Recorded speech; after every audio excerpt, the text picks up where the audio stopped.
তোমার নাম? লোকে কবরস্থানের কালিয়া বলে ডাকে। তোমার পিতামাতার নাম? পিতার নাম অত্যাচার, মায়ের নাম অনাচার। অত্যাচার আর অনাচারের মধ্যেই আমার জন্ম। নিজের বাপ মা সম্পর্কে এমন গর্হিত কথা কোন সন্তানের মুখে শোভা পায় না। আমি তোর বাপ, এটা বলার সাহস আমার বাপের ভেতর ছিল না।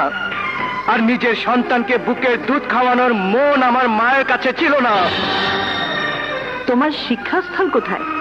কবরস্থান। কবরস্থানে কি করে শিক্ষা দেওয়া হয়? কেন দেওয়া যাবে না জজ সাহেবা?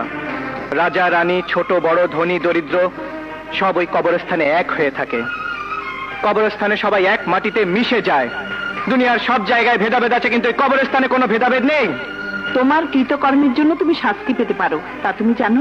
আমার কৃতকর্ম যদি অন্যায় হয়ে থাকে, তবে তার জন্য যে শাস্তি, আমি তা মাথা পেতে নেব।